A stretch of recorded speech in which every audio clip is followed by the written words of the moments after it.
Right. But like the friends I had, my friends and them, I tried to put them on when I got into the whole e-com stuff, but they didn't believe it. You know, a lot of people never believe the things right away until they see other people achieving the success from it. Right. People who wasn't my friends supported me more than my friends did though. Because my friends knew me for who I used to be, not who I was. Yeah. So they couldn't respect me. So, but the people who didn't know who I used to be, they respected me for what I was doing and what I was showing them at the time. Yeah.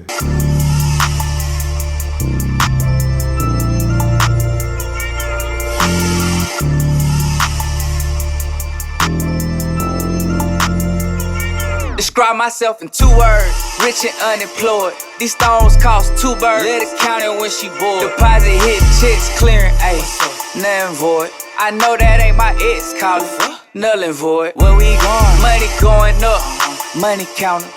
My money going up, she still counting, ayy. Money going up, you ain't got it. Alright, welcome again to the Rich and Unemployed podcast. And we got a very special guest, bro. This guy's been all over the internet. You probably seen him hundreds of times. Go ahead and introduce yourself, bro. My name is Boniface Ogunti, king of advertising, international investor. Where do I start? You say king of advertisement. Yeah. How did you give yourself that title? I mean, I've been running advertisement for quite a while. What's a while? I've been running advertisement since I jumped out of high school, so it was like 2014. 2014. That's when I jumped out of high school. So I've been running social media ads online, just been going crazy for the longest. So I just feel like I need to title myself that, you know? I didn't even know about ads back in 2014. Yeah, you know me, where I grew up, I was in Minneapolis where I grew up. So most individuals who was out there, we was all about trying to make some money online. So that's all we did back in the day. So it was all, how can we make more money? And we knew the best way to make money was through promotions and influencers and different things. So I've just been doing that for decades. So it's like, I might as well entitle myself that. So I seen you on another podcast, and you kind of predicted this, right? You was like, it's gonna be a wave of, you know, online money. Yeah. Like everybody's gonna be making this money online. Like, how did you even see this coming? You predicted it, like how? I mean, I just realized that a lot of people are is monkey see, monkey do. Yeah. You know, if something's working in the marketplace, it's obviously other people are gonna shift towards that. So it's like whatever is working, people are gonna shift towards what's working. You know, so back when I did the other podcast and I talked about a lot of people are gonna get into internet marketing, it's because it was this next logical step for everyone. Yeah. It's like, why be doing physical business and doing all those different things if you could just do it on social media? Right. And it's just like people just had to get aware of it, that it exists. And the more people get aware of it, the more people tap into it. Yeah, for sure. So you was doing, back then when I seen this podcast, you was doing mostly Shopify. Yeah. Are you doing Shopify still? So I do Shopify, but I don't do it like, I mostly focus on my consulting firm and my investments that I have overseas. So that's the only thing I focus on now. I'm not into Shopify like that anymore. We just sell digital products now. What digital products you sell? So we sell online courses. Yeah. So the webinar thing. Yeah, so we basically, most coaches and consultants, so basically how the whole webinar thing came about was we've been running our webinar for quite a while. One of our webinar did over $5 million. So 5 million. Yep. So actually on another podcast, another individual was like, "Hey, Boniface, you've been running these webinars for the longest, and you're not. I don't see you in the scene with everybody. What's going on? Like, you're not in the scene. You're always to yourself. You're just doing your thing." I'm like, because my systems and stuff work. You know, I don't gotta be all the way out there. I don't gotta be doing too much. Yeah. Why are you not out there? Like, why are you not like networking? Like, you feel like you don't need to? Cause like, you know, all these other influencers, like they got this little circle. They just hang around each other. Like, why are you just kind of doing your own thing to the side? I like to protect my thoughts. For sure. Because you know, a lot of people can nitpick you and do like, so everybody have different energy.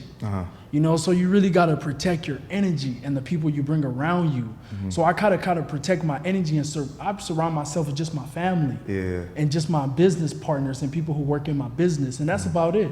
Yeah, that's dope. I mean, myself, like I be trying to be on the scene because I feel like I got a network to rub shoulders with people, but I feel the same way though. Like I like to stay to myself at times, but I guess once I like blow up, I'm predicting this. Once I like blow up, I'm kind of, you know, take the back seat and just kind of do the same thing you're doing though. Like you'll see me on the internet, but you won't see me out for real. Yeah. So how old are you? I'm 25. 25. Self-made millionaire. Yep, self-made millionaire. Where you from? Like where you was born at? Oh, I was born in Liberia, West Africa. And how old were you when you moved here? I was about 5 years old. 5 years old. And at what point, 'cause I remember you said that you started with sales and you was at Costco. And like, at what point did you get this, you know, these ideas to like go bigger and bigger?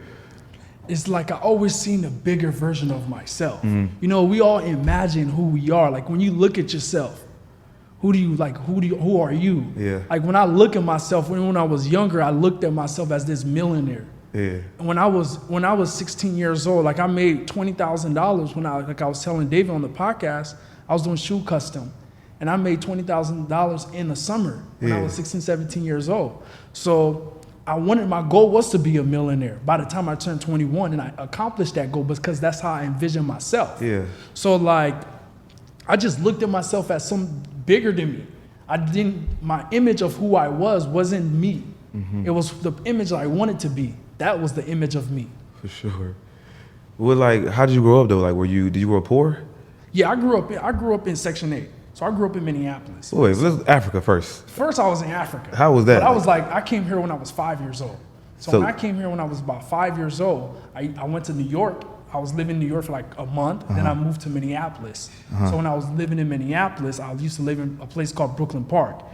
North Minneapolis is like everybody from Chicago comes to Minnesota. That's where they come at. So it was kind of ghetto. Yeah. So I grew up in Section 8 in the project. So when I was in the Section 8, we didn't have the internet. Yeah. But the thing about it is that we wanted to do something. I used to play basketball. So when I used to play basketball, all my friends, most athletes are entrepreneurs, they're hustlers. So most of my athlete friends was always trying to figure out different ways to make money. So I started doing the shoe custom, I started selling clothes. I had a clothing brand. Yeah. I had literally every single thing I had a recording studio. Yeah. I literally did anything, but that was when I was living in the projects in Minneapolis, in Brooklyn Park. So doing that, but what really transitioned me to wanting to become this person I am today was self-improvement. You know, first I really was like, it really hit me when all my friends went to college, because I didn't go to college. So what ended up happening was that after I got out of high school, because I used to do the shoe custom brand and I used to have the clothing brand, so I had a studio called Crown Recordings. And we used to have a clothing brand for the studio, so we can push the studio to get more people come into the studio, so we can pay, so we can get bookings. Marketing. So we had a clothing brand. Yeah. So what ended up happening was that all my friends ended up going to college, and I didn't go to college because my dad didn't sign up for the papers for me to go to Santa Barbara, because I was a basketball player. Yeah. So now I'm at my crib, and I'm staying with my auntie, and she's like, it's either you go to college or I'm gonna kick you out. So I'm like, I got to figure something out. So now I went to college, but then when I was in college, my auntie had me starting to pay some bills. At the time, I was like 18, 17 years old. So she was making me pay like $500 a month. That was a lot of money. For sure, yeah. You know, as a young guy. So what ended up happening, it was like I couldn't pay that. So I really had to be resourceful now. So this is when I started listening to Robert Greene, Self-Reliance. Yeah. I started watching Diddy every morning. You know how I would watch Diddy on the podcast. I would watch Damien John. I would watch that was like the motivation. Yeah. But then the first thing I ever did that really transformed everything for me was one of my friends. He was a nerd, Laddie Coker. Laddie was like, he was like my nerd friend. He was like, hey, Bonnie, you should read this book called The Slight Edge. And I never read a book in my life. Yeah. You know, so I was like, you know what? I'm gonna check this book out, I'm gonna read it. Because now I'm in a place where I need to figure something out for myself. So I'm reading this book, I'm already getting into motivation. I'm watching podcasts, motivation on the internet. I'm just trying to figure stuff out by myself now as any young person out there who's in that same situation. So now I started reading this book, and I started picking clues from the book, and I started reading another book called John C. Maxwell. And then I started listening to Les Brown. Then I heard Les Brown said most successful people started in sales. So now I'm at my community college, but I dropped out of community college because I didn't go to the classes because I was trying to figure out how to get a job to pay my auntie to stay in the crib. So now I got kicked once I was at my auntie crib and I got on the academic probation. Now she's like, you got to get a job. Because the job, I was just trying to figure stuff out because I wasn't going there, and I was also trying to do some stuff with my uncle. So just sports authority, delivering service jobs and stuff like that. Let me ask you this. So your friends that went to college, where they at now? Like, how they doing? I mean, they're not doing as well as me, right? But it's like, because I just took that different path. And they went to college, and I went towards the finding myself route. So I went to find myself, and I think because I went out there and looked for what I wanted, I achieved more. Because they follow a traditional path, they didn't really achieve that much. Right. Because I learned through the streets, and I learned through figuring things out. So y'all still friends? Yeah, we still friends. So you ain't try to put them on? No. Like, I put my cousin on. I put a lot of people on. I try to put all of them on. But even when I was starting out, because remember when I started being successful, first when my auntie, she told me that I should either get a job or she's gonna kick me out. I got a job because I didn't want to get kicked out. Started paying her and stuff like that. But then my cousins and all the different people that was around, I didn't want to hang out with them because they was doing different things for me. I wasn't the bad kid when I was growing up. I was like the guy who was trying to do. I never wanted to do anything that was unethical. That was like my path. I was never, because how I was raised, it was like, as an African, I was raised in an African household. It's like jail. You heard of jail, is like, damn, your life is over, you know? So my programming of how I was raised was like, don't ever go there, you know what I'm saying? So I never wanted to do anything unethical. Right. But like the friends I had, my friends and them, I tried to put them on when I got into the whole e-com stuff, but they didn't believe it. You know, a lot of people never believe the things right away until they see other people achieving the success from it. So so a lot of my friends, when I was first getting started, they didn't believe it and stuff like that. So they are in the past now. Now they obviously are wanting to do the things that I'm doing, and that's just with anybody. Once they see things working, then they want it. You know what I'm saying? So but when I was first getting started, they didn't want to do it. When I was telling them, hey, you should jump into e-com, and this when e-com was blowing up. It's like 2016 and stuff like that, 2015, and it was blowing up. This when Shopify just actually created their platform. And it wasn't like the integrations with Facebook and all the things was just coming out like that. It was just turning hot. And I was telling all of them, all the people who I put on, they are really successful now. Like who I put on at the start, but they wasn't my friends. People who wasn't my friends supported me more than my friends did, though. Because my friends knew me for who I used to be, not who I was. So they couldn't respect me. But the people who didn't know who I used to be, they respected me for what I was doing and what I was showing them at the time. So those people are successful, but my friends, they're still regular, everyday people. Okay. Let's go back to this webinar, because you say you got the best program, and you convinced me for sure. I want you to tell, because you got some heavy hitters on there. Like you got the guy Kenny. I see you got Spectacular. Like, why do you feel like your program is just that program? I mean, the reason why my webinar training is the best training is due to the fact that it's just from experience. You know, from doing marketing for so long, and also me investing in so much. Like personally myself, I spent over $500,000 on my education. So it wasn't like I've seen so many different webinars. I watched so many different courses. I paid for so many different things. And there's little things that people have in their webinars that's not fully optimized. So a lot of people run webinars, but if they're familiar with the webinar, their opt-in rates and all the things is leaking. Because most people that are course creators, they have business problems. And they think that they can go to the marketplace and promote a product without having the proper business structure. So the reason why my webinar outbeats everybody, sometimes like even when I'm running promotion, I can see I'm spending more money than a person, and they're like frustrated, and I can see it because they're stopping their ads. Yeah.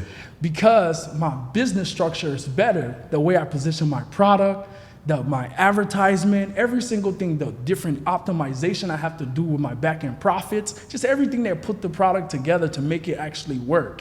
A lot of people don't want to go through that. Right. They just want to get a product, sell it, and it's just fast. You know, a lot of people don't go through the whole thing trying to really, because a lot of people aren't business people.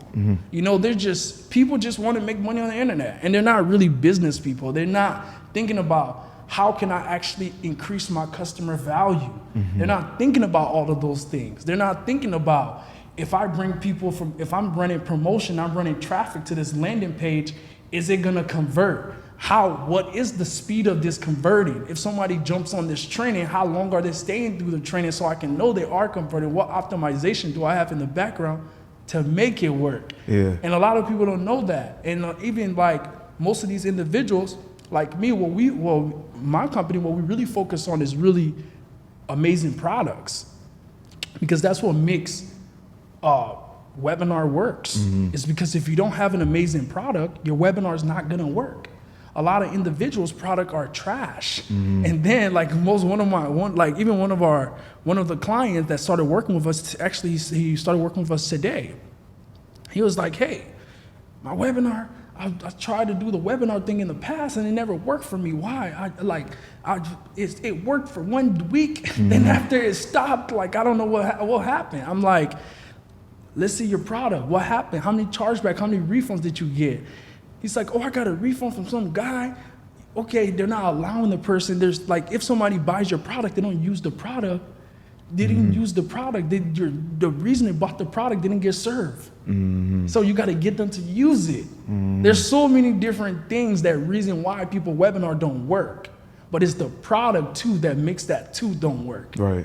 You know. So why do you choose like webinar versus it's webinars? So there's webinars, there's VSL funnels, there's tripwires, there's low ticket products. So for any entrepreneurs, you don't want to sell low ticket product. You never, because like a lot of my clients, one of my clients, when he first started working with me, he was selling some tripwire, and we helped him get to 100 grand a month with his tripwire.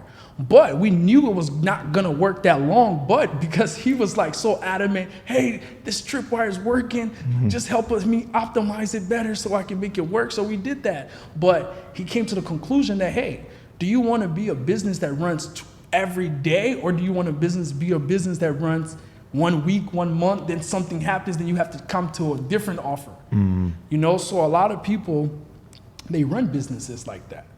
And when my client, he started working with us, he was like, hey, I don't want to run my business like that. My webinar's not working. I'm like, okay, we got to fix all the things that's making it not work. So you can scale it consistently. One thing I like about it is, bro, like you charge 10 grand up front and 10 grand on the back end. Like you basically guaranteeing success. Like exactly. Like what is the success rate with our success rate with our personal client? We have 100% success rate because we have control of who we don't just allow anyone to work with us. Right. So the people we only allow to work with us is handpicked. Yeah. It's based on what they're actually doing. It's like we don't work with people who are beginners. Yeah. Okay. We work with people who we see like, okay, they're actually building something, they're in the works, they're doing it. So because most of our clients, we show them how to charge a premium price. Yeah. Like they're not coming out with a product for $40. Right. They're coming out with a product no less than 2K. So if they want to hit 50, 20 grand, 20, 30 grand, that's easy. They don't gotta sell so much to hit their goal. Yeah. You get what I'm saying? But a lot of these clients, a lot of these people are selling products for like $20, $30, $40, and they gotta sell 100, 200, 300. Right. So if a client want to make 10 grand, that's only 4 people. Right. I ain't gonna lie, like at first I was thinking about charging like $500 for my course. Yeah. And then somebody explained to me like, bro, you know how long it's gonna take you to reach 100,000 or $1 million? Like, stop playing. If you could teach somebody how to make $50,000, $60,000, why would you even charge 500? You're guaranteeing them some money. So now I definitely get it for sure. So what do you plan on doing next though? Like, like you already kind of at, now I ain't gonna say you're at the peak. Really, what I see is just really helping more people build their webinar. You know, helping people build their webinar who are trying to become coach, who are trying to become consultants, help them put their webinar together so they can be able to scale that up. Because like I always tell people, you need a cash flow business that funds your passion. Everyone can be a coach. Everyone can be an expert at something. Everyone have knowledge and expertise that they can teach. And teaching people things you can charge your premium price for, because that's a problem someone has. Whatever it is, it can be starting an Airbnb business, it can be relationship advice, it can be literally anything. Yeah. And if somebody has a problem with that, and you can create a product to help them solve that problem, you got a business. All right. What was the lowest point of your life, and how did you recover from it? The lowest point of my life. I mean, when I was first starting was my lowest point of my life. I had a high and I had a down. So first, when I was first getting started, it was really low because I didn't know what to do. I didn't know like what I wanted to do. Like I didn't know about internet marketing. I didn't know about this. I was stuck in trying to figure out, where do I start? So when I figured where to start, I used to sleep in my car because I didn't want my aunt, like I didn't want to go in the crib because I felt like, oh, I can't pay bills, you know? So I used to be by myself. So that was really like the lowest point. Then when I started my business, I did have another low point. So 1 month in one of my businesses, I did like 700 grand in 1 month, but it was like the most craziest stuff ever. Yeah. It's like, that's how I learned. That's why I say I learned from experience, because when I scaled my business to more than 700 grand a month, a lot of things failed in my business.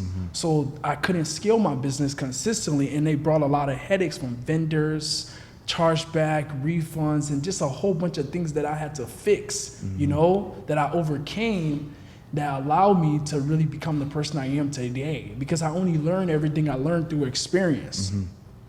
Experience is the best teacher. I like that answer. What was your biggest, what was your biggest lesson in life when it comes to growing? Like, what was the biggest lesson that you learned? Biggest lesson I learned in life was really like I said on most of my podcasts, it's really the 5 principles of life. It's like, number 1, who you listen to, right? So a lot of people listen to the wrong people. The reason why I'm 25 years old, I made my first million when I was 21 years old, is because I listened to the right people. I never got advice from people who wasn't successful, because I understood the principle of this when I was younger. So I never thought success was hard. It was just find someone who you can listen to that has the success. So the biggest lesson I learned in life was you gotta find someone who to listen to that have what you want and been where you are. Because if they have what you want and been where you are, they can show you the process they went to get to exactly where they're at. And that shortcuts your success instead of going through all the pains and trials and errors. And a lot of people, the reason why they're stuck is just because they're listening to their friends, their family, their people around them, and listen to the total wrong people. So they can't achieve that success. They're listening to social media, they're on their phone, they're not willing to go out there and seek the people who actually have the real true information that can transform their life. So it's who you listen to and your teachability index, you know? A lot of people are willing to learn, but they're not willing to change. See, and this is where everything stops at for people. They're willing to learn, but when it comes to change and become the person they deserve to be, they don't want to change to that person because they're still facing their old character. Their old character is holding them back. So they're fighting against that character. But for you to evolve, you have to be willing to change. You have to stop believing what you've been believing and believe in something else. You know, a lot of people, this is where people think like we're talking about the devil. Like when you tell a person, you got to stop believing what you've been believing and become this new person that actually is going to allow you to achieve that success, they think you're talking about the devil. They don't want to do that. They don't want to change. So you really got to be teachable. And then it's your training balance skill, which is 90% of your thinking and 10% of your action. The reason why a lot of people are really unsuccessful is because they have their training balance skill mixed up. They think it's about working. The less I work in my business, the most money I make. If I work in my business every day, a lot, I don't make a lot of money. because I'm not working on my business. I'm working in it. Anytime I think, I'm always thinking about how I can make it easier. So I try not to work too much. I try to think more. Like, how can I think this through? Then I can process through my action, because delegation equals less stress. Right. If I delegate everything, think about everything that I'm doing, I can be able to maximize things more. A lot of people, they just work. But that's the wrong way. You gotta think about it first. Yeah. Great answer. So then, and a lot of people, the way they learn, and if I would have learned this when I was even in high school or even in elementary, I would have probably been a 4.0 student. A lot of people, they don't know, like, there's a process to learning information. So, and while we're talking about the lessons, so I'm just informing you guys on this, the process of learning information is, number one, it's called unconscious incompetent. You see, a lot of people are unconscious and competent about information that's out there. So they don't know information out there exists, which is fine, right? Because a lot of people out there don't know how to probably own a podcast, or probably how to start an Airbnb business, how to use webinars. That we all know there's information out there that exists that we don't know. But then the second phase of learning information is called conscious incompetent, which means you know the information exists, but you just don't know how to do it, which is fine, right? We all been through that stage. But the reason I'm going over these different phases is because this is the phases a lot of people are in when they're learning something. Then the third phase is conscious competent, which means they know it exists, but they just don't know how to, they know it exists and they're doing it, they're applying it, but they're not automatic about it. Once they become automatic about it, it's when they're on autopilot, which is called unconscious competent. So now they can just do it on autopilot. They don't have to think about it. So when anyone's going through learning anything new, they're gonna go through these different series of phases.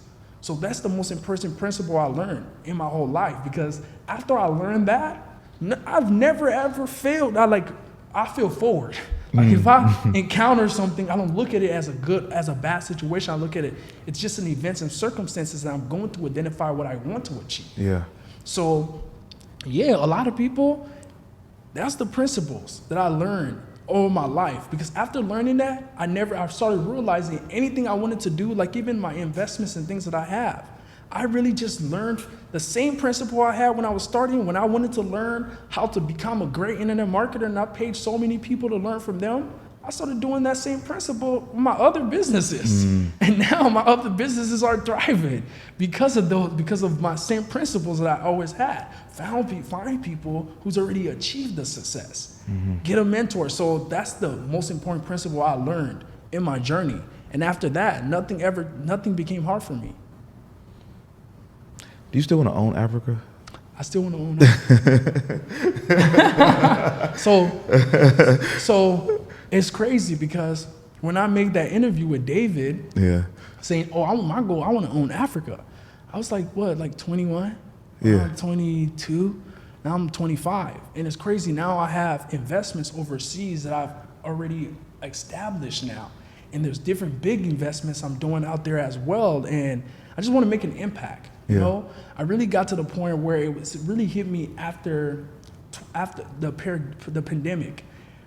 Pandemic was crazy because a lot of entrepreneurs, we made a lot of money through the pandemic, right? So I really got to the point where I was like, man, I got to do something bigger than myself. So I really started investing overseas and stuff like that. Yeah, and really started getting into different sectors out there. Yeah. So you go back and forth? Yeah, I go back and forth very frequently. Yeah. And what type of business do you have out there? So I own a transportation business right now, where we just transfer fertilizer and palm oil and different things. Have you ever met Akon? Have I met Akon? Yeah. I haven't met Akon yet. Oh, okay. Yeah, some of my friends try to introduce us. Yeah, I think y'all be like great partners or something. Yeah. That'd be dope. Oh, wait, one more question. Oh, what motivates you more? What motivates you the most in life? My motivation, first, right, there's different stages of my life I had different motivation. First, when I first got started, the first motivation most entrepreneurs have is not having it and they're fighting for it. So when I first got started, my motivation, because when I was getting started as entrepreneurs, you feel like the world is just against you. as a person. You feel like, damn, everybody is against me. So you feel like you need to prove them wrong. So my first motivation when I was first getting started was like, because I felt like everyone was against me. My mom lives in Africa. So me and my dad never really got along before. Now I retired my dad. My dad don't work again. I took him out of an $80,000 debt. And now he's running my transportation company overseas in Africa.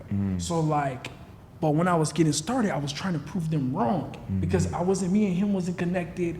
I never really talked to my mom because she was overseas. I never met her. So I was like, I don't want to talk to that person. Then even my family, we never really, so I was trying to really prove people wrong that I could do it.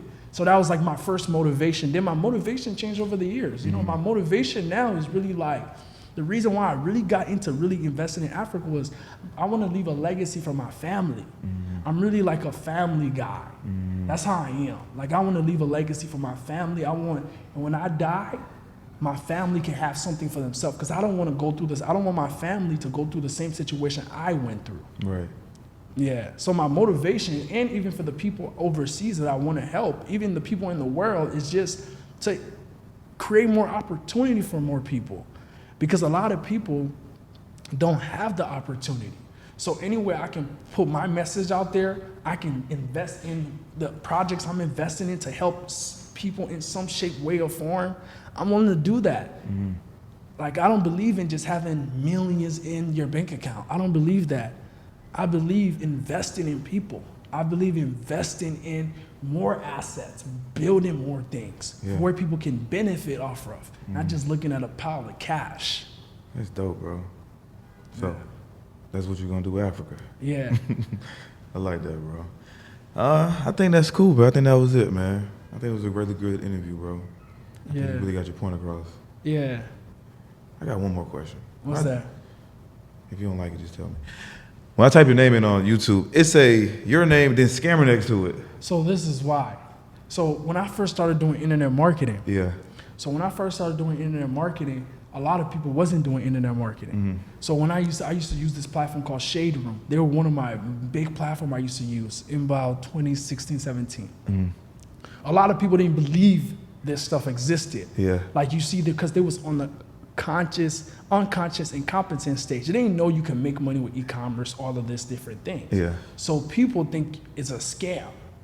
If you selling information, especially if you're black, and you're selling information to someone, they don't believe the common person because obviously we're different. Like we have different, like the individual who's watching this isn't gonna think like that. Yeah. The person who don't have an understanding of these different things that we're talking, we may sound like aliens to people. We're talking about webinars, talking about these different, we will sound like aliens. Yeah. But the common person who's going to Walmart, who just seeing somebody talking about they making this amount of money doing this, you doing Airbnb making this amount, scam. Yeah. So a lot of people started thinking it was like, is this a scam? Is this a scam? Is this a scam? So that's why I got the Google search. And I ain't even searching on Google. What pops up on Google? I mean, not the Google search, the YouTube search. So it's nothing really on it. No, there's nothing on it. So people it's just typing people just typing in. They're trying to see if I am a scam. Okay. Yeah. That's pretty cool. They're trying to see, they're like, is he a scam? Is he a scam? But most people, once they actually come into my world, they realize, oh, wow. They mind open. They're like, oh my God, this guy's the truth. Yeah. But they don't know until they come into the world.